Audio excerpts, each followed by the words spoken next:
Welcome to an introduction to the Swift feature, Trusting Community Partnerships. I'm Allison. And I'm Dan. Let's get started. Recall that this domain is one of the 5 evidence-based concepts that, when implemented together, transforms teaching and learning for success of all students. Family and community engagement has 2 features, trusting family partnerships and trusting community partnerships. We are exploring trusting community partnerships. Trusting community partnerships is about 3 big ideas. First, trusting community partnerships are about schools working in a collaborative manner with a variety of community individuals and organizations around common goals. Second, the partnerships include direct participation by community representatives in the schools and with school governance. And third, the result of the partnership includes enhanced community resources.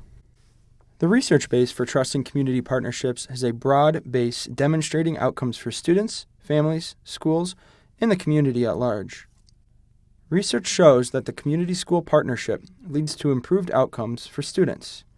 For example, improved academic achievement, increased school attendance, reduced behavior problems and discipline, increased access to health services, improved classroom behavior and attitudes, and greater contact with supportive adults.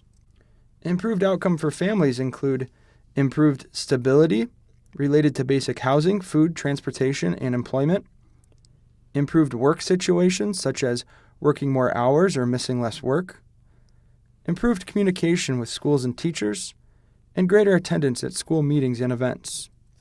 Improved outcome for schools include increased family participation in children's learning, increased classroom emphasis on project-based learning connected to the community, services that are well integrated into the daily operations of schools, increased teacher time spent on class participation and working with students, and improvements in teacher attendance. Improved outcomes for communities include increased community use of the school building, contributions of students and schools back into the community through service, increased family awareness and access to the community agencies and services, improved security and safety in surrounding areas, strengthened community pride and identity of students and citizens. How are we going to create or strengthen our existing community partnerships? Let's unpack these 5 practices that are recommended to get us started. Practice 1, engage with the community. Practice 2, jointly identify mutual interests and goals. Practice 3, ensure reciprocity in the partnership. Practice 4, maintain an open door policy. And Practice 5, invite community members to serve in various roles within the school. Let's look more closely at practice number 1. Engaging with the community is really as simple as it sounds. It's taking that first step to be active in the community.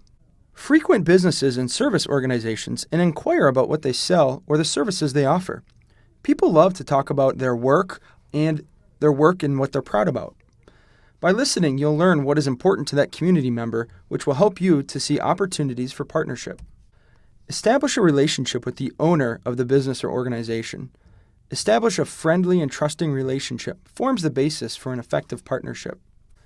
Attend social and cultural community events and network while you are there. For example, if you attend a play, introduce yourself to the theater director and share about your role with the school. Through such networking, you will meet all kinds of potential community partners. Identify a staff member to be the community liaison for the school and set aside time for that staff member to build and sustain community relationships. Relationship building takes time, and whoever has this role will need to release time to facilitate the process and match school and community member partnerships. At one of our partner schools, for instance, the principal served on the Chamber of Commerce, Economic Development Council, and coached for the local rec department. This involvement outside of the school helped her to form strong relationships with community members, which then could be developed into community school partnerships. The next practice we will discuss is jointly identifying interests and goals that are shared by the school and community member organizations. A partnership, by definition, is a give and take relationship. By identifying mutual interests and goals around which to build the partnership, you can better develop effective and sustainable school community partnerships. For example, invite local business and service representatives to a school event, like a social event, a luncheon cooked by the students, things like that, so that they could discuss mutual interests and goals. By inviting community members into the school to participate in a school event, you open the doors to the involvement and invite them to be a part of the school community. It is in the community's best interest to develop educated and successful young adults. Sustaining members in your community, for example, social services, local businesses, international businesses, or universities, will want to invest in the success of their community. Often, they just need to be invited. Another idea is to create a site council and invite community representatives to join and engage in school and community improvement efforts. Community engagement cannot be achieved through random acts of partnership. It needs to be a coordinated and sustained effort with identified leadership. The development of a community partnership site council, which includes families, community members, community leaders, school staff, and school leadership, will provide the structure necessary to ensure that community engagement is planned, integrated, and embedded into structures and processes such as training and professional development, teaching and learning, curriculum, and community collaboration. You can also survey community partners about what they see as the needs of the families and students in their community. Needs change depending on the political and fiscal climate of the country, as well as within your individual community. It's a good idea to annually assess family and student needs.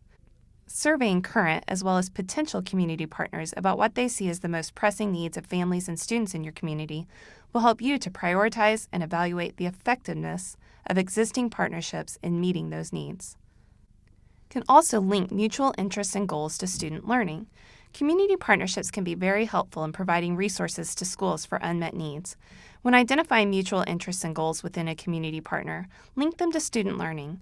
Identify in what ways the partnership will enhance or otherwise contribute to successful student learning outcomes. Practice number 3, ensure reciprocity in the partnership. Strategies involved in this practice have us explore what avenues we have set up to meet with our community partners to explore mutual interests and goals for the partnership. As part of this conversation, we can explore ways in which the school can give back to the community and find out more about the community resources that may be of interest for the students and families we serve. You're going to want to meet regularly with community partners to identify and update mutual interests and goals for the partnership. Identify ways that the school can give back to the community, such as open building use or participation in service learning projects. Finally, you're going to want to identify ways to harness community resources and services to support families and children in the school setting. Practice 4, maintain an open door policy. We often think of having an open door policy when it comes to our families, but what about our community partners? Strategies listed here might get us talking about how we reach out to community members to be a part of providing feedback on our school programs, practices, and goals. We can think about ensuring community members are welcome to come to the school, participate in school events, and to talk to us about community ideas and needs. To do this, it's important to invite families, school staff, and community members to provide meaningful feedback on school programs, policies, practices, and goals. Invite individual local business and service representatives to tour the school or observe a classroom or maybe even participate in a classroom or school-wide event. It's important to schedule and keep appointments with community representatives to talk about student, family, school, and community needs. Make sure the school building is open and available for use by community groups. In one partner school, the district and building leaders led an annual town hall meeting at a local church. This allowed community members, community organizations and agencies, parents, and school personnel to share experiences, brainstorm ideas, and identify needs that could be collectively addressed. In another district, 15 faith-based organizations were brought together quarterly to learn more about the district, ask questions, and share what their congregations were doing to support families.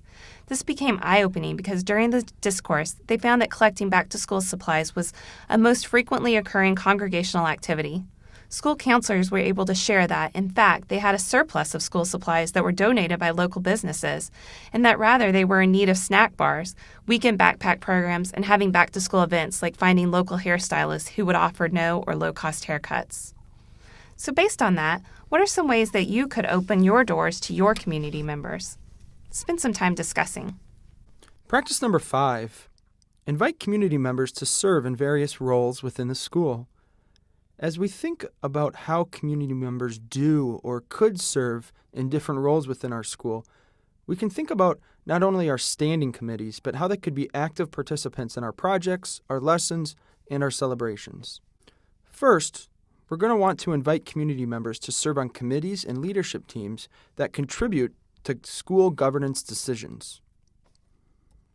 Second, we're going to want to ask community members to evaluate the performance of the school and the staff. Third, we're going to want to incorporate community members as active participants in projects, field trips, lessons, and celebrations. Several schools utilize community members to lend their expertise around particular classroom units or projects.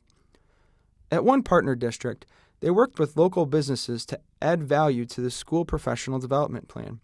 They partnered with Chick-fil-A and had them share some of the training they have had as a company around customer service. This same school also partnered with their local hospital and had them do some of the trauma care training as a way to strengthen team building in the school. This school found EMTs and teachers have quite a lot in common.